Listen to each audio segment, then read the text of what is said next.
Bonjour, je vais vous présenter mon projet.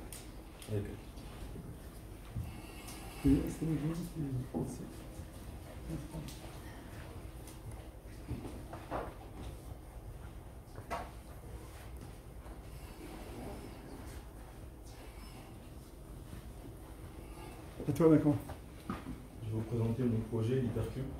C'est un laboratoire qui explore la banlieue du Turfu par le design, la fiction et les imaginaires. Je vais commencer par me présenter. Je suis étudiant, j'ai été étudiant en école de design à Strat, en master innovation et design. Et c'est dans le cadre de mes études que j'ai fait mon projet qui est devenu réel. Donc si je voulais faire une école de design, c'est parce que je pensais que le design était un catalyseur de différentes cultures que j'avais accumulées en moi et que j'avais besoin d'une expression, d'une méthode pour essayer d'accoucher de projets innovants, de projets culturels. La deuxième raison pour laquelle je me suis inscrit à l'école de Strat, c'est parce que j'étais persuadé que le design pouvait avoir un impact sur les quartiers populaires et apporter une autre approche que celle qu'on a habituellement, c'est-à-dire l'approche sociologique ou l'approche urbanistique. Alors donc, j'ai créé un concept que j'ai appelé banlieue du Turfu. Je vous expliquerai un peu plus tard le terme de Turfu, mais l'objectif c'était de créer un espace qui interagisse avec plusieurs univers. En fait, comment plusieurs univers peuvent créer une nouvelle banlieue, un nouvel espace. Et justement, on parle souvent de départements, de zones, et comment passer de quelque chose comment passer à un espace, à des dimensions dans lesquelles on n'est plus enfermé en termes de physique sociale, en termes de réflexion et en termes d'imaginaire. Donc c'est un très bon exemple puisque la Terre n'est pas au centre de l'univers, je pense que vous le savez, et pourtant une vie s'y est développée. Donc c'est un peu pareil pour la banlieue, même parce qu'on oppose souvent la périphérie au centre. En fait, la périphérie n'empêche pas d'être développée, en fait. Et même j'irai un peu plus loin, finalement, nous sommes tous un peu des banlieusards parce que nous sommes rarement au centre de tout. Nous sommes toujours à la marge de quelque chose, que ce soit en termes de famille, de culture ou de projet. Donc là, je vais vous présenter mon atelier de recherche et surtout expliquer ce que veut dire le turfu. En fait, le turfu, c'est le contraire du futur. C'est-à-dire un futur qui a été réinventé, un futur qui a été réadapté. C'est-à-dire, c'est pas suffisant de prendre le modèle de la Silicon Valley, c'est pas suffisant de prendre un modèle écologique pour le coller au quartier et dire regardez, c'est ça le futur. Un futur, c'est quelque chose qui vient de son histoire, qui vient de ses émotions et qui vient de son imaginaire. Et celui qui a inventé le terme turfu, c'est Booba. Et un jour, je me suis dit, mais turfu, quand il dit turfu, qu'est-ce qu'il veut dire par là? Est-ce qu'il veut dire, est-ce qu'il imagine un turfu? Est-ce qu'il veut dire je suis le meilleur? Est-ce qu'il veut dire, je ne sais pas. Donc à partir de ce concept-là, je me suis dit, je vais pousser la réflexion sur ce qu'est le turfu. Et donc, pour Booba, le turfu, c'est être en avance sur son temps, en avance au niveau artistique, et surtout faire référence aux conquêtes spatiales. Et ce qui est intéressant, c'est que ce terme turfu développé par Booba, il a traversé la société en fait. Aujourd'hui, le mot turfu il est utilisé dans des milieux qui ne sont pas urbains. Donc là, vous avez le Robert du turfu, donc, qui classe les nouveaux mots, les néologismes. Vous avez un festival du turfu à Caen qui travaille sur les projets futuristes. Et vous avez quelqu'un sur LinkedIn qui utilise l'expression turfu. Et c'est ça que j'ai aimé en fait, que ce turfu puisse faire le lien justement entre le quartier populaire et d'autres univers et d'autres univers culturels ou sociétaux.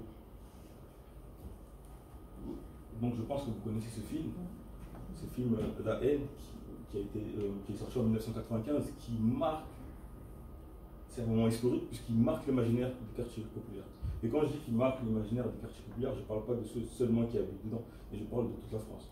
À partir de ce moment, quand on veut représenter le quartier, ça va être souvent en noir et blanc, pas toujours, ça va être souvent avec les thèmes qu'on retrouve dans le film, le rapport à la police, la galère, la nuit, et jusqu'à aujourd'hui, l'imaginaire quartier populaire, c'est ça. Donc si j'ai voulu créer un laboratoire, c'est pour dépasser cet imaginaire, cette esthétique, et pouvoir proposer autre chose. Et donc j'ai aussi fait un peu de l'archéologie du futur. Donc pour ne pas répéter les mêmes passés, je devais retourner à la genèse des quartiers populaires pour savoir pourquoi on a créé les quartiers populaires. Et il se trouve que bizarrement, à un moment donné, les quartiers populaires ont été le futur de la modernité. C'est-à-dire qu'on quittait la campagne, on quittait des espaces vétustes, on quittait l'Afrique pour arriver dans des appartements neufs, propres, etc. Donc aujourd'hui, avec le recul, on dit que c'est raté, mais à l'époque, c'était réussi. En tout cas, c'était la marque de la modernité. Et donc, les grands ensembles anciens-futurs inspirés du mouvement moderne. Un quartier du futur à l'époque, c'était quatre axes, on va dire. La fonction, il faut qu'on puisse être proche du travail. Donc, moi j'habite à côté de Renault, par exemple. Donc, il fallait que les ouvriers puissent aller à Renault-Guyancourt rapidement. L'utilité, il fallait que autour d'un quartier, il y ait des magasins, il y ait une boucherie. Donc, en fait, qu'il y ait une espèce de zone dans laquelle on n'ait pas besoin de sortir. Ensuite, il y avait le côté hygiénique. Comme Paris, c'était assez vétuste. Ensuite, il y avait eu la Seconde Guerre mondiale, donc il fallait tout reconstruire. Il y avait eu aussi le grand froid, je crois, en 1954. Donc plein d'événements qui font que la propreté, l'hygiène, c'était important. Et ensuite le côté communautariste, le côté, on va dire, socialiste, où on veut qu'un groupe puisse vivre ensemble et avoir des interactions intéressantes. Ça, c'était l'ancien futur. Cet ancien futur qui s'est dégradé, comme vous le savez, par rapport à ce qu'on vit aujourd'hui en termes de quartier populaire. Et j'aime bien représenter cette architecture de l'imaginaire qui est détruite. Mais comme ça ne se voit pas, personne ne le sait. Donc du coup, on répète les mêmes idées, les mêmes images, les mêmes thèmes, les mêmes réflexions, sans se rendre compte que l'architecture de l'imaginaire, surtout ce qui concerne les quartiers populaires, est complètement dévastée en fait. Donc le but de notre projet, ça va être, comme je le disais, l'architecte Émile Ayo, trouver une non-architecture qui, comme la non-poésie de Rimbaud, est la source d'une véritable architecture du futur. Donc ça veut dire qu'on va essayer de faire le lien entre l'architecture de l'imaginaire et l'architecture du futur. À partir du moment où nous sommes capables de mobiliser de nouvelles images, de nouvelles histoires, de nouveaux mots, nous serons aussi capables de mobiliser, de se projeter pour de nouveaux futurs. Donc en effet, il y a eu, j'ai fait ça pendant, enfin ça a duré 1 an du mémoire jusqu'au projet de diplôme. Donc il y a eu une démarche design. Je ne vais pas pouvoir vous la présenter ici, mais si vous êtes intéressé pour en savoir plus, j'ai un lien dans lequel tout mon travail est disponible. Donc j'ai choisi de travailler sur 3 sujets. Donc la puissance de l'imaginaire, comment à partir de l'imaginaire nous pouvons innover, comment à partir de l'imaginaire nous pouvons penser un futur commun, comment à partir de l'imaginaire nous pouvons instituer de nouvelles formes d'organisation. Le deuxième axe, c'était le désenchantement d'un monde. Donc en fait, je suis parti de la culture hip-hop. La culture hip-hop, c'est un peu comme un inconscient collectif dans lequel des gens prennent la parole et s'expriment sur leur quotidien. Donc c'est intéressant d'analyser les textes de rap pour voir un peu ce que peut penser, représenter différentes couches du quartier populaire. Et il y a un thème qui ressort. C'est moi qui ai mis ce mot-là, le désenchantement d'un monde. Je suis au quartier, c'est la galère, j'ai rien à faire, j'ai envie de tout niquer, comme on dit. C'est la misère. Mon but, c'est quoi? Il faut que je devienne riche. Voilà. Je suis au quartier, c'est la misère, mes parents sont ouvriers, il faut que je fasse Sciences Po. Voilà, c'est ça. Je suis au quartier, c'est la misère, il faut que je devienne cadre. Je suis au quartier, c'est la misère, il faut que j'aille à Paris. Voilà. C'est un peu, c'est la seule manière dont se projettent aujourd'hui les individus des quartiers populaires dans une relation bottom-up dans laquelle la mobilité sociale, c'est le must de l'aventure aujourd'hui. Et donc le troisième sujet, c'est s'approprier le futur. Donc c'est pour ça que je n'ai pas dit banlieue du futur, j'ai dit banlieue du turfu pour rigoler un peu, mais aussi pour dire que ce turfu, c'est quelque chose qu'on va construire avec le temps, de la recherche, et qu'on va essayer de concevoir nous-mêmes. Cette fois-ci, ce futur-là, il ne va pas venir des politiques publiques, il ne va pas venir de la Silicon Valley. Ça va être un modèle qu'on va essayer de créer ensemble dans le laboratoire Hypercube. Et donc, je me suis fait une définition du design. J'ai réfléchi sur le rôle que pouvait avoir le design dans ce projet-là, et je pense que le designer contemporain est un penseur et un philosophe artiste pas de banlieue, parce que souvent les problèmes sont sociologisés. C'est-à-dire que quand il y a un problème, c'est parce qu'ils sont au chômage. Il y a du radicalisme parce qu'ils sont... Non, c'est pas ça. C'est parce qu'il y a une quête de sens en fait. Il y a une quête de quel est mon but dans l'existence. Et là, je pense que la philosophie aide à répondre à ça, et le design aide à mettre en forme cette quête de sens. Bienvenue dans le laboratoire du Turfu et sachez que vous êtes tous bienvenus. Ce n'est pas un laboratoire pour les banlieusards à destination des banlieues. Un banlieusard, c'est quelqu'un qui vit dans un cosmos, dans un espace. Donc peu importe d'où vous venez, vous êtes la bienvenue dans le projet. Et en plus, ce n'est pas toujours les gens qui vivent en banlieue qui sont capables d'exprimer ou de proposer des projets innovants. Donc parfois c'est mieux de travailler avec des gens de l'extérieur, parfois ce sera mieux avec des gens de l'intérieur. Il n'y a pas ce rapport je viens du quartier et donc je suis plus légitime sur ce projet. Vous êtes tous légitimes et je suis légitime. Donc j'ai créé un site internet, ensuite il y a un texte parce que il y a un texte manifeste dans lequel il est important, c'est un peu le pendant la complémentarité de la politique de la ville. En fait, si vous allez sur le site ONPV, c'est-à-dire le site de la politique de la ville, vous avez les 10 objectifs des politiques de la ville. Et dans ces objectifs-là, il n'y a que des mots techniques. Il n'y a que des mots sécurité, il n'y a que des mots dans lesquels un être humain, sauf s'il se pense comme une fonction, comme un robot, va se retrouver. Donc je me suis dit, attendez les gars, moi je vais essayer de proposer une poétique de la ville, que j'ai appelée poétique du réenchantement, dans lequel peut-être vous allez nous prendre un peu plus comme des êtres humains, enfin j'espère. Donc j'ai fait plusieurs expériences que je ne vais pas vous présenter là. Je vais vous présenter 2-3 expériences, dont un film que j'ai fait avec Nicolas du Design Hack, c'est pour ça que je suis là aujourd'hui. Donc une expérience, c'est par exemple les kebabs et les chichas que vous connaissez tous, avec vos imaginaires, vos idées par rapport à ça. Mais dans la banlieue du Turfu, les kebabs et les chichas sont des espaces de plaisir culinaire et émotionnel, ça c'est aujourd'hui. Dans le Turfu, ils seront les nouvelles routes de la connaissance et maisons de la sagesse. Il s'agit de faire entrer du design et de savoir là où les individus prennent du plaisir à consommer, partager, échanger. C'est-à-dire que pour créer cette banlieue du Turfu, il fallait réinstaurer un rapport, un plaisir entre le savoir et l'espace. Donc du coup, là où les gens sont déjà tranquilles, moi je vais vers eux, je propose des dispositifs, des jeux, et on discute, et à partir de là, on fait entrer le design dans les endroits un peu différents. Donc là, je suis allé en chicha. Là, vous avez le patron, là, à droite. Et là, on est en train de discuter du projet. C'était en cours de négociation. Et ça, c'est l'expérimentation. Du coup, c'est un film, mais là, je ne vais pas vous le présenter. Donc, du coup, ça, c'est chez moi. Là, il y a un terrain.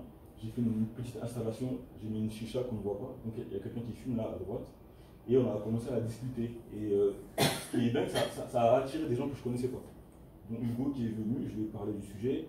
Et voilà, c'est verbatim. En gros, au début, quand on a commencé le travail, il a dit, toi, en gros, ton projet, c'est de mettre des chichas en cours.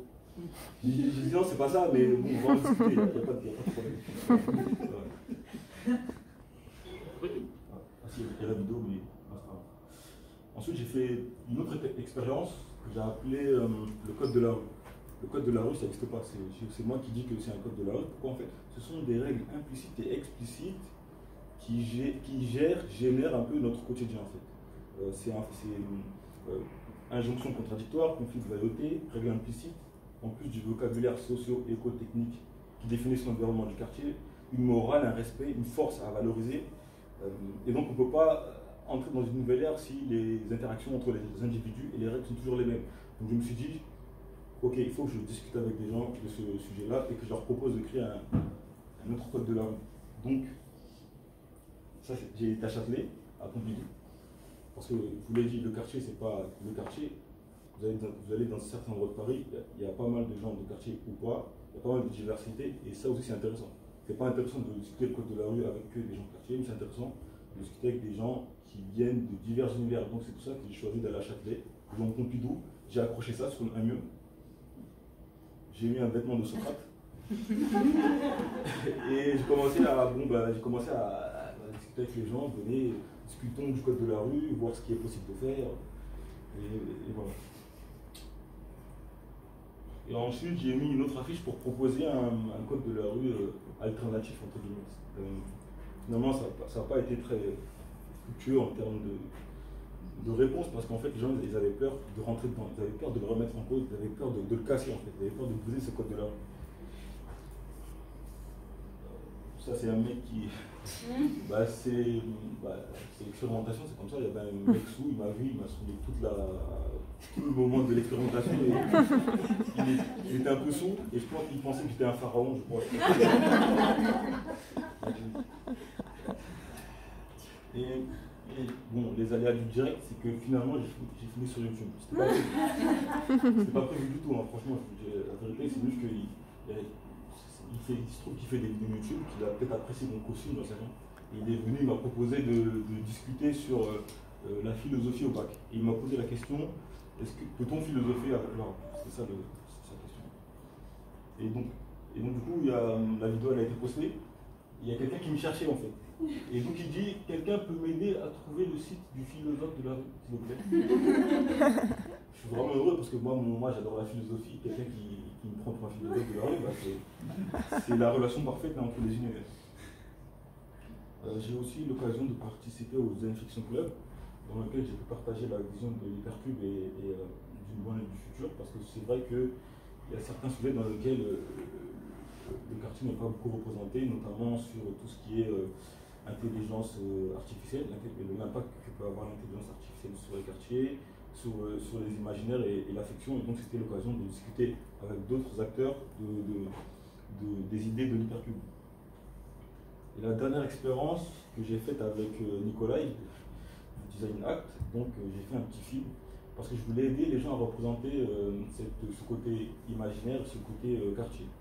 Donc, du coup, le thème, c'était Alice au Pays des Merveilles.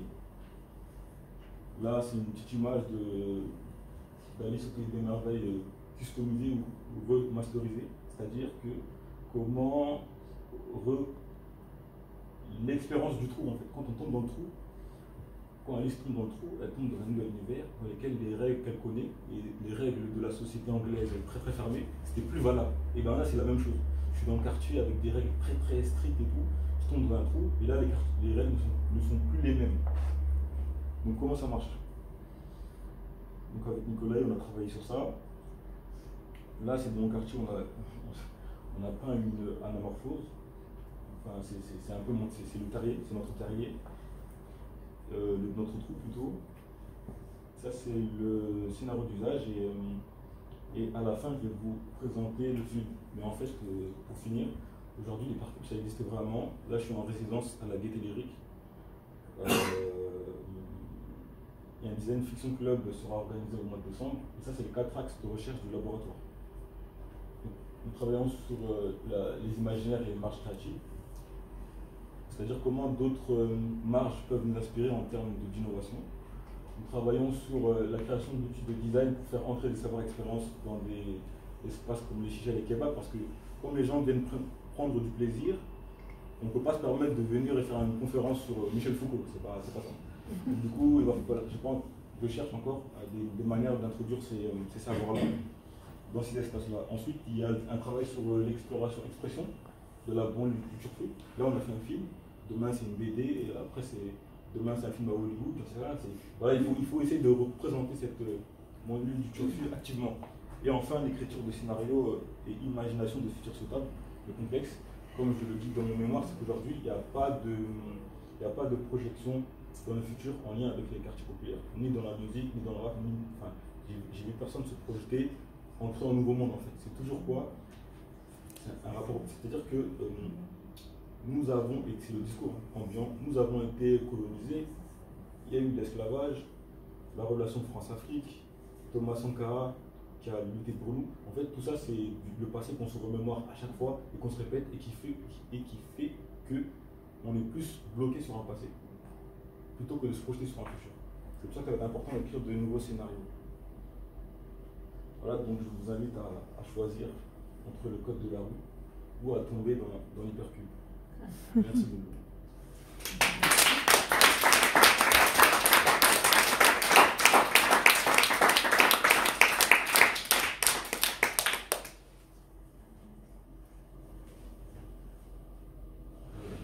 La baffe, elle est encore là-bas. C'est ça.